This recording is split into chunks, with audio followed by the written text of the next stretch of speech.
Saudara-saudaraku, mari kita bersatu dalam doa untuk mendengarkan firman Tuhan.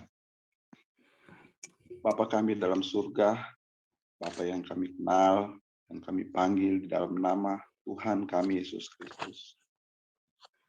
Sungguh Engkau sangat mengasihi kami, Engkau sangat menyayangi kami. Engkau sudah membangunkan kami pagi hari ini, menganugerahkan kami hari yang baru, di mana kami boleh bersama-sama bersekutu untuk menghadap hadirat-Mu.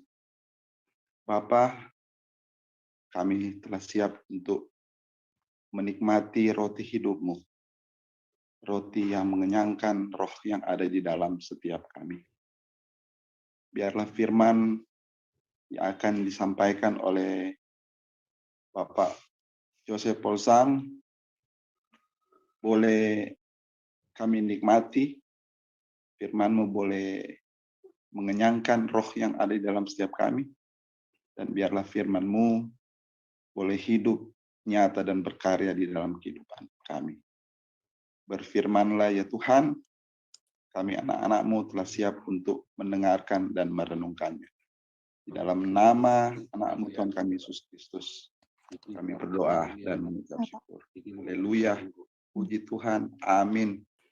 Haleluya. Kita akan mendengarkan pembacaan firman Tuhan. Ibu Nerliana tadi barusan dikirimi private chat nomor handphone saya sama Ibu Ana ya.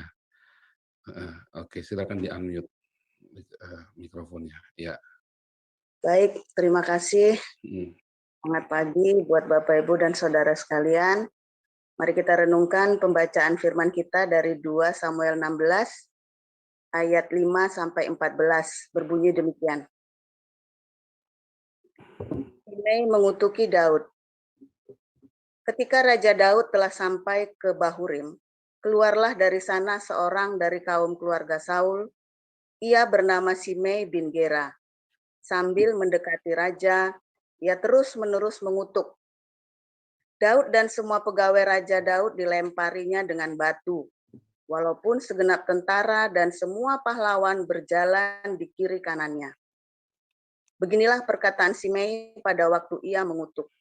Enyahlah, enyahlah, engkau penumpah darah orang Dursila.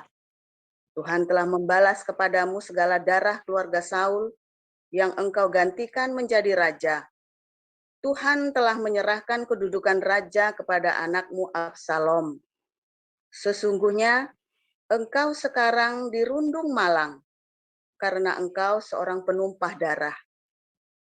Lalu berkatalah Abisai, anak Seruya, kepada raja, mengapa anjing mati ini mengutuki tuanku raja? Izinkanlah aku menyeberang dan memenggal kepalanya. Tetapi kata raja, apakah urusanku dengan kamu, hai anak-anak Zeruya? Biarlah ia mengutuk. Sebab apabila Tuhan berfirman kepadanya, kutukilah Daud. Siapakah yang akan bertanya, mengapa engkau berbuat demikian? Pula kata Daud kepada Abisai dan kepada semua pegawainya, sedangkan anak kandungku ingin mencabut nyawaku. Terlebih lagi sekarang orang Benyamin ini. Biarkanlah dia, dan biarlah ia mengutuk, sebab Tuhan yang telah berfirman kepadanya demikian. Mungkin Tuhan akan memperhatikan kesengsaraanku ini, dan Tuhan membalas yang baik kepadaku sebagai ganti kutuk orang itu pada hari ini. Demikianlah Daud melanjutkan perjalanannya dengan orang-orangnya, sedang Simei berjalan terus di lereng gunung bertentangan dengan dia. Dan sambil berjalan ia mengutuk, melemparinya dengan batu dan menimbulkan debu. Dengan lelah sampailah raja dan seluruh rakyat yang ada bersama-sama dengan dia ke Yordan, lalu mereka beristirahat di sana. Demikian. Haleluya. Ibu Ana membaca dari Matius 10 ayat 34 sampai.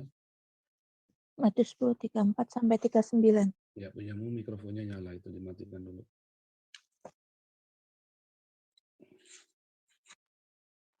Ya.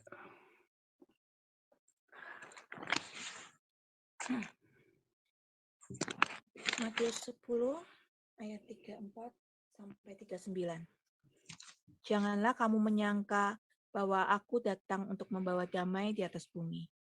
Aku datang bukan untuk membawa damai, melainkan pedang. Sebab aku datang untuk memisahkan orang dari ayahnya, anak perempuan dari ibunya, menantu perempuan dari ibu mertuanya, dan musuh orang ialah seisi rumahnya. Barang siapa mengasihi bapa atau ibunya lebih daripadaku, ia tidak layak bagiku. Dan barang siapa mengasihi anaknya laki-laki atau perempuan lebih daripadaku, ia tidak layak bagiku.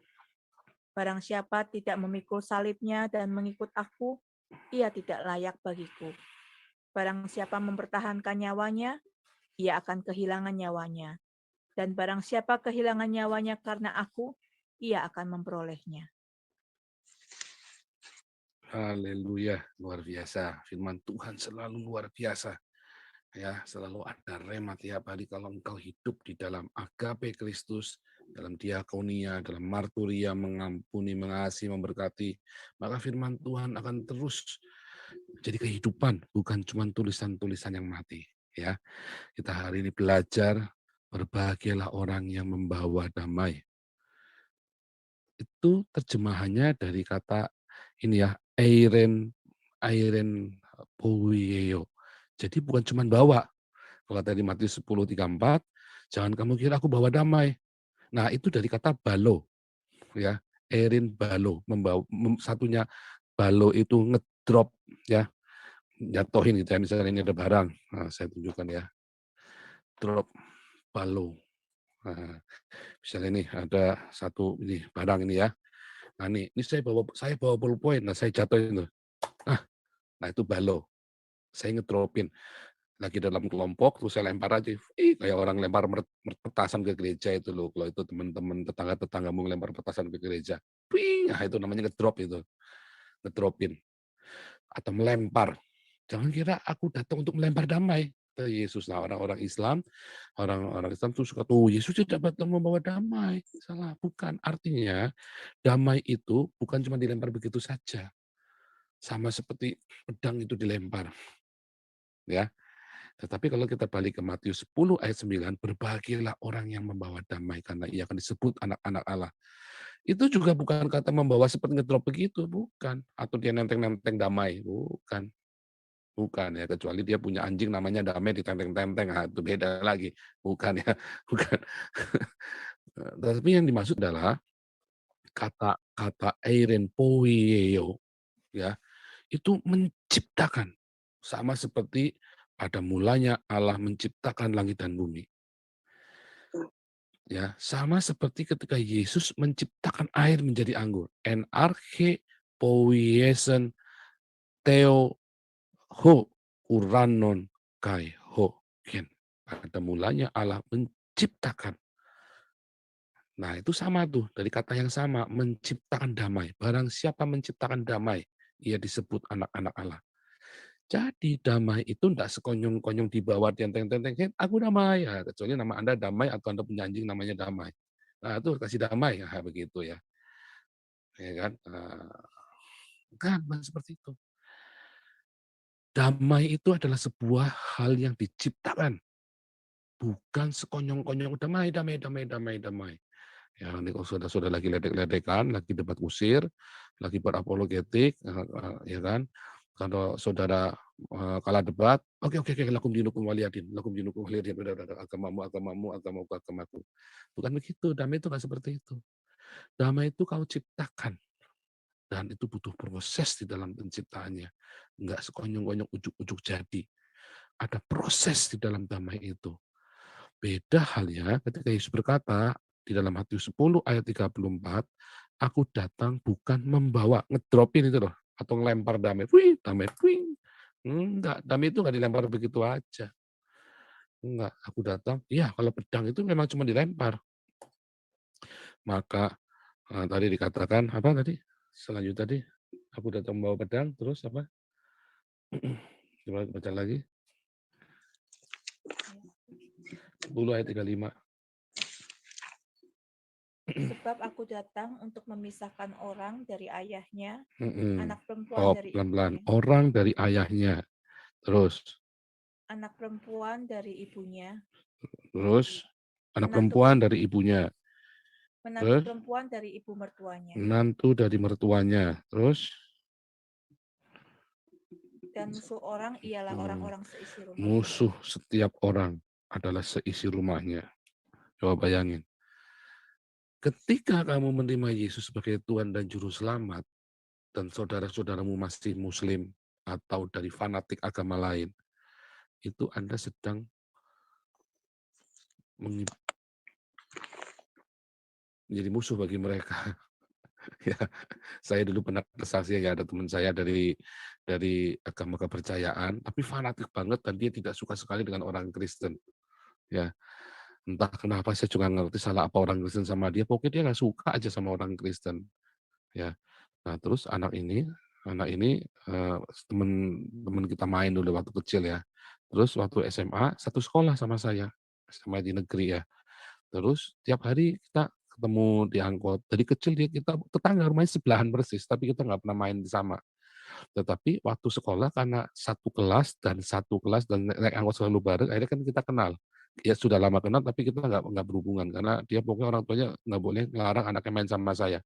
Tapi karena kita satu kelas, akhirnya kita main bersama. Kelas 1 kita bersama, kelas 2 kita bareng, kelas 3 dia bertobat, saya injili dia bertobat. Wah, dipentungin sama bapaknya. Terus kan kita kasih Alkitab kan. Wah, Alkitab mau dibakar sama bapaknya. Wah, ibunya ngamuk. "Awas kalau kamu bakar Alkitab, saya lapor polisi." Ibu bilang begitu kan. Bapaknya takut nyalinya. Orang Tionghoa juga ya. "Oh iya, iya takut ya." Anaknya udah nangis, saya dengar, kan rumahnya sebelah, jadi saya dengar waktu anak digebukin, "Duduk, duduk, aduh ampun papa," saya dengar tuh, aduh itu damai, diambil dah. Aku beneran bukan ada membawa pedang. Itu yang dimaksud seperti itu. Ketika dia menerima Yesus Kristus menjadi banyak tantangan, digebukin. Terus singkat cerita anak ini terus curi-curi ya, setiap pulang sekolah curi-curi ikut persekutuan doa. Terus habis persekutuan doa, lama-lama dia bertumbuh, dia dibaptis ya, dia dibaptis dan dia terima baptisan Roh Kudus juga. Terus anak ini kemudian mulai bersaksi sama adiknya. Adiknya dua-duanya bertobat. Waduh, itu langsung rumah itu tiap hari ribut, bapaknya ngamuk-ngamuk. Takut kalau dia mati, nggak ada yang doain. Ya kan, karena kan kalau kita orang Tionghoa kan kalau ada sembahyang leluhur kan. Nah, kalau dia jadi Kristen, nah saya baru tahu tuh ternyata kenapa mereka takut, takut kalau mati nggak ada yang doain. Terus siapa yang mau ngerawat nyolok ada rumah rumah sembahyangan leluhur itu. Wah, akhirnya geger tiap hari, wah, terus dia sebut-sebut nama saya tuh, "Wah, ini gara-gara si ini nih, gara-gara," saya dengar-dengar. Waduh, geger itu dalam hati saya. Tiga-tiganya anak ini kakak beradik semua sekarang percaya Yesus. Ya, mereka terus pergi ke gereja Katolik kan. Kalau saya kan dulu soalnya dari dulu saya oikumenes sih ya. Jadi saya suruh mereka ke gereja Katolik jadinya. Nah, terus tiba-tiba suatu ketika mamanya sakit. Mamanya sakit, dia minta mami saya dipanggil mami saya tuh, tuh mamamu dipanggil sama mamaku, mamiku datang. Terus tanya-nanya dia nanya-nanya, nggak taunya apa minta dibaptis. Maka pendeta baptislah dia. Sekarang anaknya ke Katolik, ibunya ke Pentakosta. Ya kan? Ibunya jadilah itu gereja Pentakosta. Wah, tambah heboh lagi saudaraku. Tetapi dikeroyok kan ayahnya sekarang kan. Ayah keras sekali nggak mau. Singkat cerita, pokoknya kehidupan anak-anak ini jadi berkat. Ibunya akhirnya meninggal terlebih dahulu, ya kan, karena memang sudah sakit lama, tetapi meninggal itu dalam sukacita, anak-anak itu merasa ada sukacita, setiap hari mereka baca Alkitab bersama-sama, bapaknya ditinggal. Bapaknya kalau lagi mereka baca Alkitab, mulai bikin ulah, "Kubrak, kubrak," gitu kan. Saya dengar karena tetanggaan ya. Gubrak, jubrak, jubrak gitu kan. Mulai bikin ulah, oh ini lagi baca Alkitab nih. Karena dia pernah cerita kalau kita lagi baca Alkitab sama-sama bapaknya gubrak-gubrak gitu. Bukan gubrak-gubrak olala bebe ya, tapi gubrak-gubrak kacau begitu ya. Nah, cari perhatian bapaknya karena sendirian kan. Rasa, waduh nanti kalau saya mati, sambil misu-misu, sambil maki-maki, kalau saya mati nanti nggak ada yang doain. Wah terkutuk saya, pokoknya nyumpahin diri sendiri gitu loh. Singkat cerita, 20 tahun kemudian, akhirnya si papahnya ini, ya terima Yesus juga. Ya, terima Yesus. Satu orang diselamatkan, selisih rumahmu akan diselamatkan. Tetapi kamu harus menciptakan damai. Enak aja lu. Yesus bilang, aku tidak ngedropin damai, nggak dilempar damai itu. Wih, dilempar begitu. Enggak. Kalau pedang, iya dilempar. Ketika kamu terima Yesus, kamu menghadapi banyak tantangan. Tetapi berbahagialah orang yang menciptakan damai. Harus diciptakan. Perkataanmu menciptakan damai. Karena dia akan disebut anak-anak Allah. Gitu maksudnya ya. Nah, itu yang pertama, cerita yang pertama. Cerita yang kedua, saudara tahu nggak ketika saudara menikah yang paling sebel itu siapa? Mertua, tahu nggak? Anak saya sama mami saya, apa istri saya, mami saya. Wah istri saya, saya kan bilang, istri saya kan nurut ya. Tapi yang namanya nurut-urut orang diteken terus sama mertua saya, mami saya bawelnya minta ampun. Mami saya itu ya, kalau dibilang paginya makan petasan, malamnya makan bom molotov itu loh. Kebun binatang pun bisa keluar semua itu. Mami saya kalau lagi bom molotov ya itu yang mampet gitu kan nggak bisa keluar. Wah, mau sampai nah, istri saya cuman iya mami, iya mami. Itu istri saya diem. Belum tentu istrimu begitu, belum tentu Anda begitu juga toh. Nah, tetapi Yesus bilang ya, musuh setiap orang adalah seisi rumahnya. Apa yang dimaksud? Semua orang, siapa yang paling potensi menyakitimu? Ya keluargamu sendiri. Kalau tetanggamu nyakitimu, bodo amat. Tetanggamu nyakiti kamu, emang gua pikirin kasih makan juga kagak. Misalnya contoh ya, saya kan sering bilang, lu ngatur-ngatur gua, si Gilbert ngomel-ngomelin, si siapa ngomel-ngomelin saya. Lu kasih makan gua kagak, ngata-ngatain gua anak iblis lagi. Kasih makan juga kagak. Yang ngasih makan aja yang ngasih makan saya jangan ngatain saya anak iblis kok. Kamu siapa? Kenal juga kagak. Wah, terus telepon tuh si Paulus, si telepon ya, ditelepon orang-orang tuh semua nelpon saya saudaraku dari Indonesia. Telepon si Paul, terus saya bilang, sampein tuh, kenal juga kagak, ngatur-ngatur saya lagi, kasih makan juga kagak, ya kan, mending lu transfer sama saya, transfer aja kagak lu, saya di sini berjuang sendirian, ngatur-ngatur lagi lu, kan gitu kan, karena orang lain. Tapi coba kalau itu kakakmu sendiri coba, telepon maki-maki kamu, wih sakitnya tuh di sini, saudara. Coba kalau itu orang tuamu maki-makimu, sakitnya tuh di sini. Siapa yang paling potensi nyakiti kita? Keluarga kita. Kalau orang lain mah bodo amat. Tapi ketika itu ibumu, ayahmu, mertuamu, atau kakakmu, adikmu, ya, cuman gara-gara duit 1 juta rupiah itulah utang. Wih, sakitnya itu berasa kayak mau kiamat itu, saudara. Orang lain kalau maki-maki panjang lebar dari Sabang sampai Merauke, saudara nggak urusan. Nah, ini kalau saudara adikmu, maki tiba-tiba adikmu yang kamu kasihi ya, adikmu yang paling baik, yang nurut, tiba-tiba maki-maki kamu, jangankan dari Sabang sampai Merauke, cuman cuman ngasih sakti tank itu, ngirimin sakti tank aja. Aduh sakitnya itu sampai dendam itu sampai nggak mau ketemu lagi. Bener nggak? Kalau tetanggamu, kalau jemaat, aktivis gereja nyakiti kau, cuma bilang apa? Aku ampuni karena kasih Kristus, haleluya. Coba adikmu ngomong nggak enak sedikit aja. Oh awas deh, gua kutuk lu jadi kodok dalam tempurung. Oh, beda. Karena memang yang paling gampang menyakiti kita adalah keluarga kita. Itulah Yesus bilang, aku datang itu bukan buat ngedropin damai, enak aja lu. Kalau pedang iya gua dropin. Tapi bagaimana kau bisa gunakan pedang itu? Memang pedang itu di-drop. Pedang itu di-drop. Tapi pedang itu jangan kau hunuskan, kau arahkan kepada saudaramu. Enggak. Pedang itu bukan kau. Memang kita dipisah. Memang pedang itu dibawa untuk memisahkan kita. Dari apa? dari kedengkian, dari kejahatan, karakter-karakter kita dibersihkan dengan pedang itu. Ya kan? Manusia menajamkan sesamanya. Kita diasah sama saudara kandung kita, sama istri kita, sama mertua kita, anak-anak kita. Itu kita diasah. Dan berbahagialah orang yang menciptakan damai. Ya, Iren Poweo yang menciptakan Iren damai, yang menciptakan Shalom, yang yang membuat damai. Damai itu diciptakan, enggak sekonyong-konyong ada, enggak simsalabim damai, fing, dan enggak. Di dalam keluargamu, gesekan-gesekan itu tetap membawa damai. Ya, muri wali ngomelin saya, maki-maki saya, nggak enak. Ya, saya juga bodo amat. Kenapa nggak sakit hati? Siapa ngasih makan juga kagak. Bodo amat. Masuk ini keluar kanan. Jangan biarkan orang maki-maki kamu, siapa ya, orang maki-maki kamu terus kamu simpan dalam hati. Bodoh. Tapi memang kalau yang maki-maki adik sendiri atau orang tua sendiri, memang kita kepikiran. Saya juga begitu. Harus jujur. Ya, wah, dendamnya kesumat itu. Karena memang yang paling potensi untuk mengecewakan dan menyakiti kita adalah keluarga kita. Musuh dari setiap orang memang seisi rumah kita. Tetapi Tuhan Yesus berkata apa? Kasihilah musuhmu, berkatilah orang yang menganiaya kamu. Itu masalahnya. Jadi harus mengasihi, mengampuni, apalagi itu mertuamu sendiri, itu ayahmu sendiri, ibumu sendiri, anakmu sendiri, itu adikmu sendiri, itu kakakmu sendiri, itu istrimu, itu suamimu. Kasihlah musuhmu, berkatilah orang yang menganiaya kamu. Diberkati.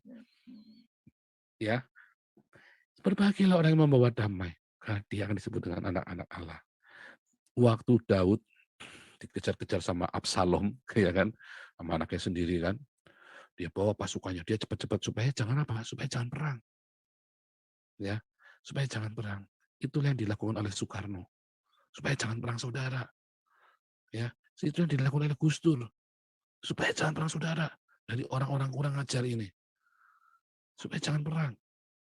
Ya, mengalah, menciptakan damai, membuat ya. Gus Dur itu ya, saudara, Gus Dur itu santo ya, orang suci itu Gus Dur itu masuk surga itu Gus Dur itu.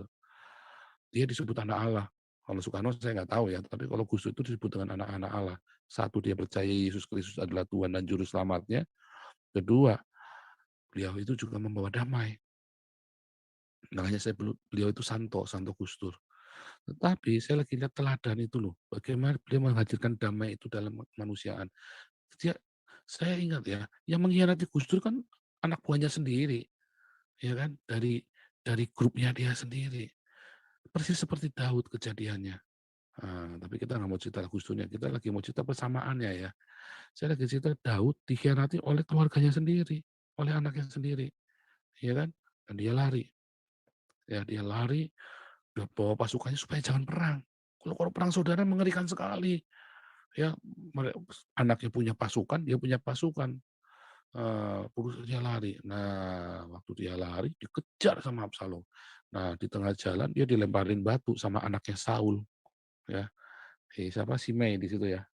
Dia dilemparin batu sama Simei itu dilemparin, ya kan. Terus ini satu orang ya, Daud itu rame-rame bawa rombongan coba bayangin. Dia berani-beraninya ngelemparin batu. Kota kebayang nggak? Makanya responnya panglimanya itu apa? Ini anjing mati, biar saya parang dia, mati biar mampus sekalian. Iya toh? Kan gampang, kita saja mati, ini orang ganggu nih. Tapi Daud bilang jangan, jangan. Kalau memang Tuhan kasih dia buat menghina kita, ya biar saja, kita nikmati saja. Takut nggak Daud? Enggak, cuma tinggal dilempar aja sekali mati itu orang Simei itu. Udah ngajar sekali itu ya. Orang lagi susah, lagi ruwet, ikut maki-maki orang. Hati-hati itu ya. Saya juga gitu dulu ya, itu lagi ruwet saya sama keluarga. Ada satu ikut menghakimi saya, tapi dulu saya nggak ini ya, karena saya waktu itu lagi puasa, jadi udah kamu pergi, tak usir, kamu pergi aja deh. Saya terus bergumul. Orang lagi ruwet malah bikin tambah ruwet lagi, petesisan. Jangan. Barangkali dia disuruh memang diizinkan Tuhan buat menghina dirimu. Jangan ya. Rendahkanlah dirimu di saat sana kita rendah, walaupun kita punya power, kita punya kekuasaan. Jangan gunakan itu. Jangan. Berbahagialah orang yang menciptakan damai. Seperti Daud. Ya kan? Sikap hatinya itu loh. Sikap hatinya adalah walaupun Anda mampu untuk kalahkan dia, bukan berarti Anda harus mengalahkan dia. Karena damai nggak akan ada di situ. Menang kalah itu nggak akan menciptakan damai. Hatimu puas. Jangan bilang hatiku damai, kenapa udah gua pites itu orang. Ya bukan. Puas, tapi nggak ada damai. Tapi damai yang sejati itu akan terjadi. Ya, ketika ada orang yang kurang ajar, Anda bisa pites, tapi udah biarin aja. Itu namanya damai sejahtera yang melampaui segala akal. Ya, itu damai. Ya, bawa damai. Kalau sikap hati kita, bedakan damai dengan takut. Nah, banyak orang itu takut bukan damai. Misalnya apa? Kenapa kamu nggak berani? Karena takut. Enggak, tapi karena damai-damai dalam hati kan takut. Nah, itu beda. Di dalam takut itu nggak ada damai. Gereja ditutup, kamu takut. Ada orang teriak keadilan, Anda takut. Itu takut, bukan damai. Dan di dalam takut itu Anda nggak damai. Sebenarnya Anda marah. Makanya banyak orang musuhan sama mertuanya sampai kena cancer. Aku mengampuni kok, aku mengampuni karena aku anak Tuhan. Ya nyatanya kamu kena cancer, nyatanya kamu dendam kok sama mertuamu kok. Bukan berarti orang kena cancer pasti kena dendam, bukan. Ya sorry, Anda jangan picik begitu. Cuman kita lagi cerita, cancermu itu karena dendammu kadang-kadang, seringkali. Dan dendam sama siapa? Wah, aku sudah mengampuni kok, bohong. Harus jujur. Kalau belum bisa ngomong sama Tuhan, aku belum bisa ngampuni Tuhan. Tapi kan Anda malu mau ngaku sama Tuhan, nggak mau, ya kan? Tapi takut karena mertua hartanya banyak, takut nggak kebagian, tapi ada jengkel misalnya. Nah, itu namanya dendam, bukan damai. Dan Anda takut namanya itu. Dan sama dengan orang-orang Kristen di Indonesia, kebanyakan takut, bukan damai. Kalau damai itu Anda tahu Anda mampu, Anda bisa, tetapi Anda menciptakan perdamaian itu. Ya, tetapi kan kebanyakan takut. Wah, nanti takut ini, takut itu. Ya kan? Nah, itu takut. Anda harus bedakan namanya takut dengan damai. Kalau Anda takut, Anda doa, minta kasih supaya jangan takut. Tapi kalau yang namanya damai, itu benar-benar suasana damai yang melampaui segala akal. Keputusan itu ada padamu, sehingga kau bisa membuat damai itu. Tapi kalau keputusannya bukan sama dirimu, mana bisa kau buat damai? Bisanya takut. Nah, jangan. Singkirkan ketakutan itu dan ciptakanlah damai. Begitu ya. Itu hanya damai sejahtera dari Tuhan Yesus yang melampaui segala akal. Memenuhi hidupmu. Rema dari Tuhan Yesus memenuhi hidupmu. Sehingga kau merasakan damai yang luar biasa. Bukan karena takut, tetapi karena engkau mengalami kemenangan di dalam Tuhan Yesus Kristus. Sebab roh yang ada di dalam kita bukan roh ketakutan, tapi roh yang luar biasa yang melebihi roh-roh yang ada di dalam dunia ini. Sehingga engkau nggak takut lagi. Kau bisa ciptakan damai itu dengan mertuamu, dengan suamimu, dengan istrimu, dengan anak-anakmu, dengan siapapun, dengan saudaramu. Kau bisa ciptakan damai dengan musuh-musuhmu. Bahkan kau bisa ucapkan damai itu, berdamai itu dengan orang-orang tanpa rasa takut. Kalau engkau takut di dalam nama Yesus, kasih dari surga meliputi hatimu sehingga engkau tidak takut lagi. Sehingga ketakutan itu lenyap dari hidupmu. Dan damai sejahtera yang melampaui segala akal memenuhi hidupmu. Amin.